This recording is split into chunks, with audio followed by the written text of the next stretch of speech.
Salam sehat dan bahagia untuk anak-anakku dimanapun kalian berada.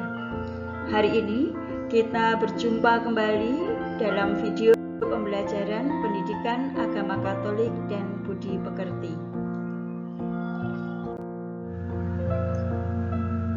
Dalam perjumpaan kita kali ini, kita akan mengenal karya penyelamatan Allah melalui mukjizat-mukjizat yang dilakukan oleh Yesus. Sebelum kita membahas materi kita hari ini, marilah kita berdoa terlebih dahulu. Dalam nama Bapa dan Putra dan Roh Kudus. Amin. Ya Allah yang Maha Pengasih, karena kasih-Mu Engkau menyembuhkan banyak orang.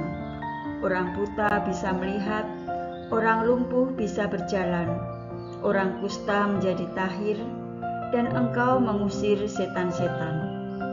Ajarilah kami untuk semakin percaya kepadamu, karena dengan kasih-Mu Engkau meneguhkan kami, dan karena kuasa-Mu Engkau menguatkan kami.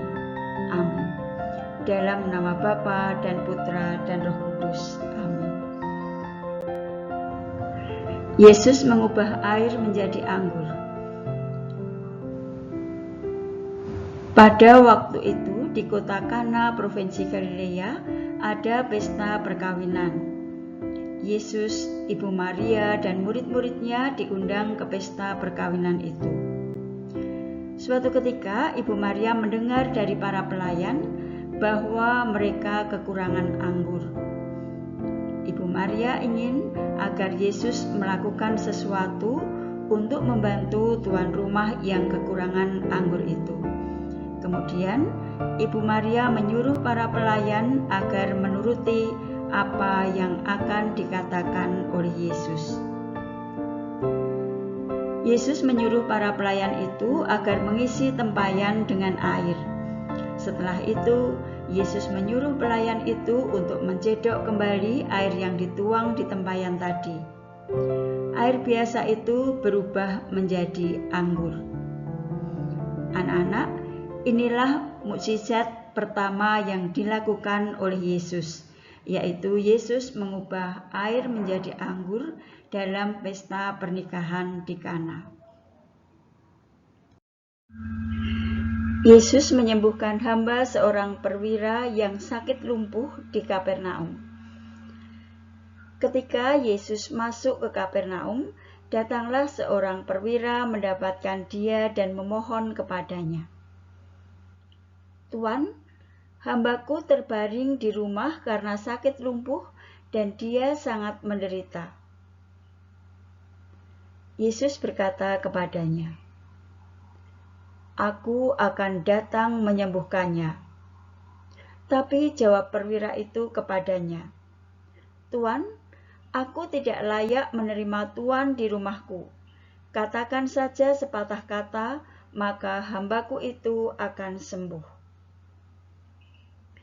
Mendengar perkataan perwira itu, Yesus sangat heran dan berkata kepada mereka yang mengikutinya, "Aku berkata kepadamu, sesungguhnya iman sebesar ini tidak pernah aku jumpai pada seorang pun di antara orang Israel."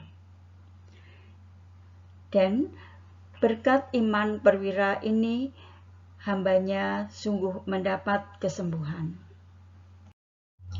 Mukjizat lain yang dilakukan Yesus di Kapernaum adalah Yesus mengusir setan.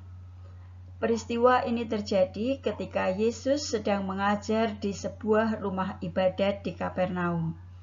Di dalam rumah ibadat itu ada seorang yang kerasukan setan dan ia berteriak-teriak dengan suara keras.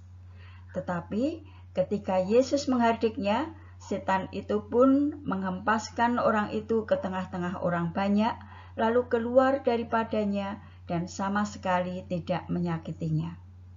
Peristiwa ini membuat orang-orang yang mengikuti Yesus semakin takjub kepadanya. Dan tersebarlah berita tentang Yesus kemana-mana di daerah itu. Setelah Yesus keluar dari tempat ibadat ini, Yesus menuju ke rumah Simon. Yesus menyembuhkan mertua Simon yang pada saat itu sedang sakit demam keras. Mukjizat Yesus tidak hanya dilakukan di kota Kapernaum. Yesus juga melakukan mukjizat di sebuah kota yang bernama Nain. Mukjizat ini terjadi ketika Yesus sedang melakukan perjalanan bersama murid-muridnya dan orang-orang yang mengikutinya. Ketika Yesus sudah sampai di dekat pintu gerbang kota Nain, ada banyak orang dari kota itu menyertai seorang janda. Ada seorang mati diusung keluar. Orang yang mati ini adalah anak seorang janda. Dan ketika Yesus melihat janda itu, tergeraklah hatinya oleh belas kasihan. Maka Yesus menghampiri usungan itu, ia menyentuhnya. Sedang para pengusung berhenti, ia berkata, "Hai anak muda, aku berkata kepadamu, bangkitlah." Maka bangunlah anak muda itu dan duduk dan mulai berkata-kata. Dan Yesus menyerahkannya kepada ibunya. Contoh mukjizat lain yang dilakukan oleh Yesus adalah Yesus menggandakan 5 roti dan 2 ikan. Pada waktu itu, Yesus baru saja selesai mengajar dan hari mulai malam. Maka murid-murid menghampiri Yesus dan memintanya agar menyuruh mereka pergi ke kampung-kampung dan desa-desa di sekitar, supaya mereka dapat membeli makanan bagi diri mereka sendiri. Tetapi Yesus mengatakan bahwa murid-murid harus memberi mereka makan, dan Yesus meminta supaya para murid memeriksa ada berapa banyak roti yang ada padanya. Setelah para murid memeriksa, ternyata mereka memiliki 5 roti dan 2 ikan. Yesus mengambil 5 roti dan 2 ikan itu. Ia menengadah ke langit dan mengucap syukur, lalu memecah-mecahkan roti itu dan memberikannya kepada murid-muridnya, supaya mereka menyajikannya kepada orang-orang yang mengikutinya. Setelah semua orang makan sampai kenyang, orang-orang mengumpulkan potongan-potongan roti sebanyak 12 bakul penuh dan sisa-sisa ikan. Yang ikut makan roti pada waktu itu ada 5.000 orang laki-laki. Satu contoh lagi mukjizat yang dilakukan oleh Yesus adalah Yesus menyembuhkan mata orang buta. Anak-anak, mari kita baca bersama-sama kisahnya. Yesus dan murid-muridnya tiba di Yeriko. Ketika Yesus keluar dari Yeriko bersama murid-muridnya dan orang banyak yang berbondong-bondong, ada seorang pengemis yang buta bernama Bartimeus. Bartimeus duduk di pinggir jalan. Ketika didengarnya bahwa itu adalah Yesus orang Nazaret, mulailah ia berseru, "Yesus anak Daud, kasihanilah aku."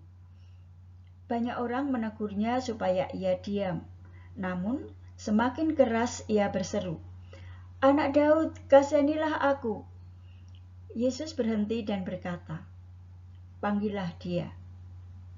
Mereka memanggil orang buta itu dan berkata kepadanya, "Teguhkanlah hatimu, berdirilah, ia memanggil engkau." Orang buta itu menanggalkan jubahnya, lalu segera berdiri dan pergi kepada Yesus. Tanya Yesus kepadanya, "Apa yang kau kehendaki ku berbuat bagimu?" Jawab orang buta itu, "Rabuni, aku ingin dapat melihat."